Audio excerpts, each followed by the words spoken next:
Hello hunters, and welcome back to Super Fan Natural. Zombies, they're one of the hottest monsters in horror, especially for about 5 years there between 2010 and 2015. I tell you, once The Walking Dead took off, everyone wanted in on the zombie craze. Now, you'd think that zombies would be a perfect fit for Supernatural, and you'd be right. The show does feature them in a variety of forms. However, you might be surprised by how sparse they are across the series. Like, compared to things like demons, vampires, and ghosts, zombies are pretty rare creatures, with several variants only appearing in one episode each. Also, despite sharing an audience and several cast members with The Walking Dead, Supernatural really never featured the exact same kind of zombies seen in that show or the Romero movies that inspired it. Still, the show gave us several spins on the shambling deceased, and with Halloween just around the corner, I felt that it would be a perfect time to go over every type of zombie seen in Supernatural. So, grab your tanks and your guns and your bombs, and let's get into it. The first type of zombie introduced in the show were those created by Necromancy, or dark magic. These corpseic creatures are a far cry from the most popular form of Walking Dead. They're not necessarily mindless, rotten, or infectious. In fact, if you saw one out and about, there's a chance you might not even realize they're undead. Instead of looking and acting like, well, zombies out of a Romero movie, these necromantic nightmares appear as they did right before death, just maybe a bit paler. It's not really clear if the resurrection magic patches them up at all, or if the few that we saw just weren't particularly mangled, but whatever the case, they're not all that gnarly looking, just washed out and maybe with milky eyes. Whether or not they look like regular people, these zombies come back with enhanced strength and resistance to pain, unless the hurt comes from silver, which burns them. There seems to be two slightly different types of necro-zombies seen in the show. I mean, technically we don't get many details about how either one of them are made, so it's possible that they're the same, but we do see a few differences between them. The first zombie in the show was created through some kind of Greek spell that involved carving symbols into her casket. The resulting reanimation was most similar to the zombies seen in Pet Sematary. She was completely intact, retained most of her cognitive abilities, including speech, but she was also afflicted by some sort of inner darkness that drove her into a series of violent murderous rages. Unlike the Stephen King classic, it doesn't seem like these zombies are meant to be possessed by some other force or creature. Instead, they're corrupted by the unnatural sorcery that revived them. It also could be that her brain was deteriorating, but that's just a guess. A hallmark of this type of zombie is their tendency to suck the life out of plants, leaving dead vegetation wherever they roam. One thing that's kind of interesting about this type of zombie is that it doesn't seem to feed on the living, as we never saw or heard about one eating flesh. Another unique aspect to these undead creeps is how you deal with them. These walkers can't be deanimated by a simple headshot. Instead, they gotta be staked into their grave. And when I say staked, I mean you have to take a long pointy piece of silver and run it through their reanimated body while it's in or near their final resting place. Later on in the series, we saw another zombified creation of necromancy, one that shared a number of characteristics with the one raised by Greek magic. Like the previous version, this later variant wasn't completely mindless, and instead could speak and think to a degree. Also, while we don't actually see them tank a headshot, Dean was convinced that they could only be laid to rest via deathbed staking. So, overall pretty similar to the previous example, but not entirely the same.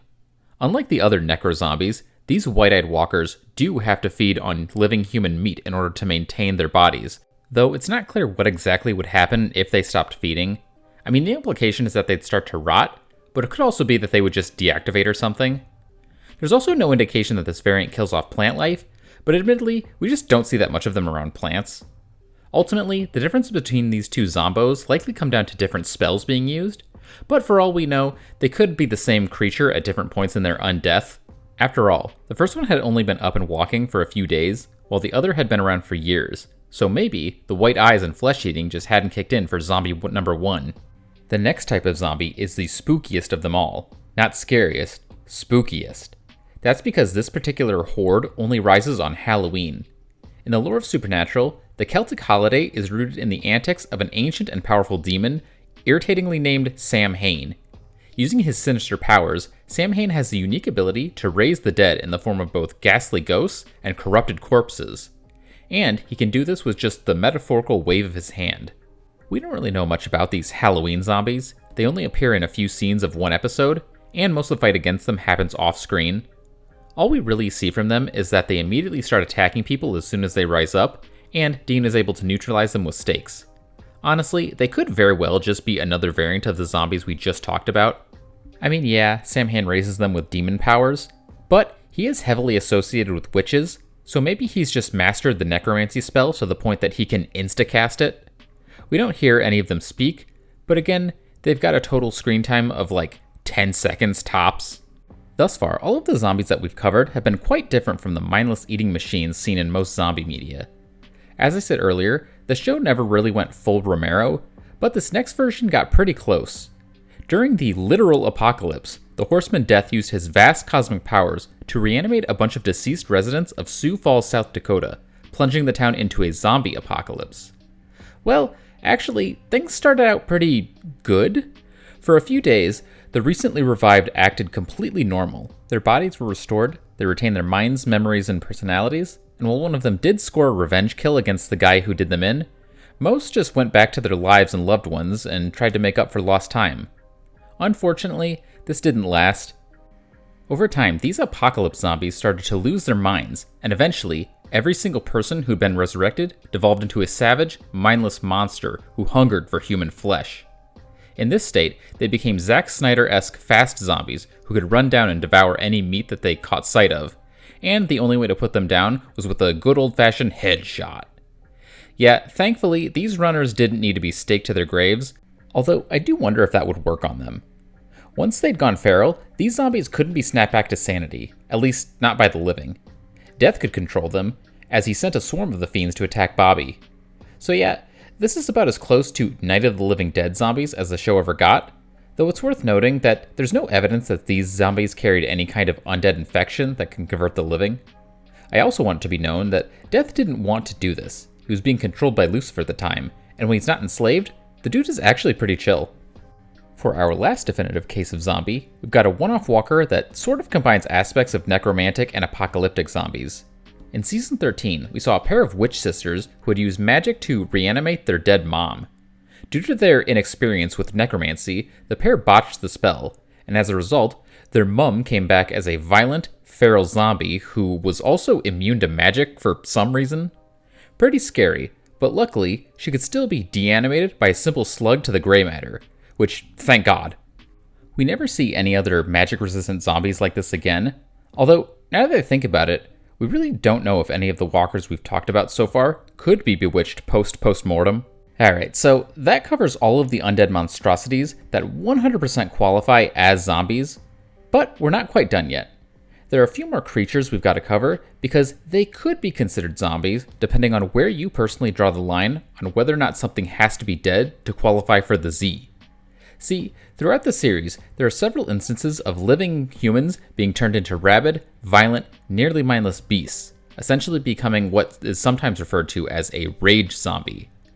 They're not undead, but I don't know, I still feel like this qualifies as a type of zombification, so they're getting covered here. Our first rage agent is the Croatoan virus. This infernal infection was whipped up by demons to act as a world-ending superbug that would corrupt all of humanity.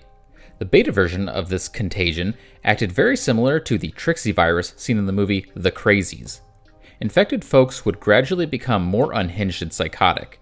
In early stages, they could still think and speak, but their minds would eventually be consumed by violent primal impulses. Later, the Horseman Pestilence was able to create a faster-acting strain that would devolve its victims in minutes, making it a lot more like the original Rage virus from the movie 28 Days Later. Both strains are bloodborne infections. The pure virus is injected into victims, then the infected, who are sometimes referred to as croats, spread the disease further through contact with their blood. It's also sort of implied that the fast-acting strain could be spread through bites and scratches, but that could just come down to croats being dirty, nasty freaks. Past a certain point, croats stop speaking, but they still band together into packs or groups for some reason. There's no cure for Croatoan virus, at least nothing that mortals can get a hold of. Obviously, higher beings like horsemen, archangels, and the god twins could almost certainly poof away the disease, but beyond that, we're never shown any force of science or magic that can uncroat someone. No, the only thing you can do for the infected is to put them down, which isn't too difficult because they're still mortal humans with all their normal human frailties. In the end, the virus seems to have been wiped out after Pestilence was neutralized, and all known samples of the disease were destroyed. Now that we've covered viral zombies, let's move on to chemical zombies. The show's 7th season revolves around a race of ancient monsters known as the Leviathans, who want to enslave humanity and turn them into perfect cattle. A key component of this plot is a supernatural food additive that causes humans to become fat, lazy, and stupid, at a faster rate than normal. By the end of the season, the Levites have perfected the formula. However, earlier versions of the evil gray goo came with some nasty side effects. Most of the people who chowed down on the tainted food would turn into happy-go-lucky morons, but in some cases, the subjects would become angry and aggressive before ultimately mutating into vicious, zombie-like monsters who were consumed by an unnatural hunger. In the early stages of this transformation, the Good are still human, just really bitchy humans who will fly off the handle at the mildest inconveniences. Over time, they become more violent and animalistic, eventually losing their ability to speak. The final evolution of these goo zombies comes with grayish skin, milky eyes, a lean yet powerful physique, inhuman strength, and an appetite so vast they'll eat anything, even inedible crap like pine cones. It's not really clear how exactly this mutation progresses. Like, the normal stoner-like reaction to this early formula wears off once the goo is out of your system, but it kind of seems like the adverse reactions keep going even if the victim doesn't eat any more turdunkins. Like Croatoan, there's no known cure for this form of zombification besides a fatal ass whooping. Also like Croats, gray goobers are still mortal, mostly. They can tank a lot more damage than regular humans, but enough lead will take them out. It seems like fixing this flaw in the goo was a priority for the Leviathans, as we never hear about these kinds of monsters after their debut episode. So we've covered rage zombies that come from evil science, now let's go back to evil magic. On several occasions, the witch Rowena made use of a rather nasty spell that would turn anyone afflicted by it into a feral beast. All it took was a few Latin words, and the target would instantly become murderously aggressive and mindlessly attack anyone who Rowena pointed them towards with what seemed to be super strength. Humans who were hit with this curse would rage out for a few minutes before ultimately burning up and croaking due to the strain on their bodies. Interestingly, this form of zombification would also affect angels up to at least the rank of seraph, which is pretty impressive. Unlike humans, angels can not only survive the strain of this curse, they also have some ability to resist its mental effects, allowing them to retain some cognizance. Still, they can't fight it forever, and the longer they resist, the more intensely the spell digs into their mind. The only way to undo this curse is for the caster to call it off, though it's not clear if doing this for a human would completely heal them or just keep them from dying. Our final type of rage zombie is fueled by another infection. However, rather than being cooked up by demons, this disease comes from God's sister, the primordial entity known as the Darkness. Among her many cosmic tricks, the Dark Sister has the ability to conjure infectious fog that, when inhaled by humans, afflicts them with what kinda seems like an early version of the Croatoan virus. Like Croats, those who are down with this sickness gradually become angry and unstable, with many devolving into murderous psychopathy. Though it is possible to retain one's humanity to a degree that we didn't really see from Croats. Unfortunately, it's not enough to just resist the bad thoughts. Like Rowena's beast zombies, this curse is lethal to humans, as it wears down their bodies regardless of whether or not they rage out. So that's a big old bummer. But there is actually hope. Unlike, well, pretty much everything else in this video, the zombie contagion can be cured through mortal means. In the show, there's a special type of oil that, when ignited, creates holy fire, which has a bunch of magical properties, one of which is the ability to purify those corrupted by the darkness. You don't even have to light yourself up, just getting close enough to the holy flames will purge the disease from your bones and butt.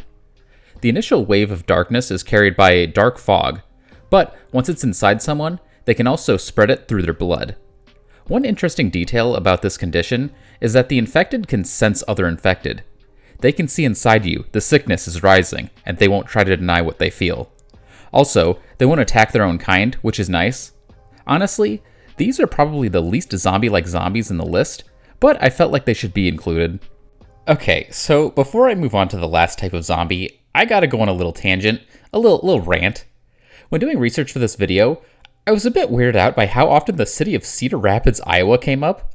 Like, I was rewatching the first few episodes of Season 11 for a refresher on the Darkness zombies, and in the second episode, Dean and a cop escape an overrun hospital and flee to Cedar Rapids for safety, which, whatever. Then, later I was rewatching the first episode with a zombie in it, and Cedar Rapids is mentioned again in reference to a case involving unholy ground. A weird coincidence, but okay. Then I was rewatching The Crazies because I'd been thinking about how its zombie infection was similar to the Croatoan and the Darkness Plague. To be honest, this rewatch wasn't really part of research, it was just for fun. But throughout the movie, the characters are trying to escape their quarantine town in order to flee to, you guessed it, Cedar Rapids. Like, I'm sure it's a coincidence, but still, like, what the fuck? Why does this random-ass city in the most forgettable state keep coming up in relation to this one particular topic? Is there something zombie-related about the town's history? Also, little fun fact, peek behind the curtain here, I lived there for a hot sec, and let me tell you, I just don't think that city has to worry about a zombie apocalypse. Between the floods and the ice storms and the goddamn derecho, I just don't think that zombies are going to be able to make much of a foothold. Even if they don't get obliterated by the routine natural disasters, they still won't be able to traverse the city with ease. At any given moment, that entire town is either frozen over or clogged up with a labyrinth of construction, so confusing that you need a damn map to avoid getting lost. Also, it's kind of funny that the show represents Cedar Rapids as a quaint little one-horse town, when in reality, it's got a population of 136,000. Okay, weird rant over. Alright, my dudes, we're down to the last type of zombie, and I saved these ones for last because they've got kind of a weird situation going on. In the season 14 finale, God himself gets so pissed at the Winchesters that he opens up a rupture into hell, allowing the souls of the damned to spill out onto the earth. This hellmouth opened up in the middle of a graveyard, and seeing an opportunity to get physical, some of the sinner spirits jumped into the buried bodies and rose up from their graves in order to attack the living. So these creatures look and act like zombies, but technically, they're ghosts piloting dead bodies. In a way, they're like two different forms of evil undead smushed together. They're ghost zombies. It's not super clear how much brain power these ghost zombies were working with. Most of them seemed pretty feral, but we did see one that was smart enough to try tunneling into a crypt. My guess would be that it depends on how far gone the possessed ghost is mentally, and most of the ones we saw were crazed from their time downstairs. Due to their unique situation, these zombies can be dealt with in a way that others on this list can't. Since they're ghosts more than they are zombies, it's possible to deanimate these suckers by just poking them with a bit of iron. Doing so will eject the evil spirit within, leaving their corpseic shell behind as a regular old dead body. It also stands to reason that force-feeding them a handful of salt would also do the trick. We don't see that happen, but we know that possessing ghosts can be booted this way, so I think it would work. They're also the only zombies on this list who are specifically susceptible to angelic weapons and powers.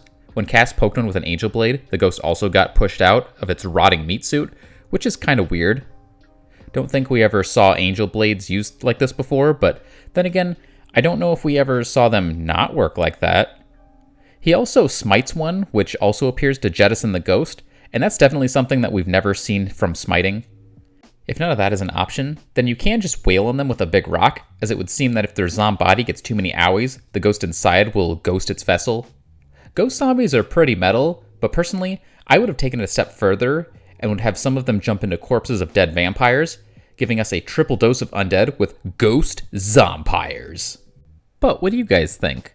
What's your favorite form of zombie, in supernatural or otherwise? I'll have more superb supernatural content for you soon, but for now, carry on. Oh, and happy Halloween.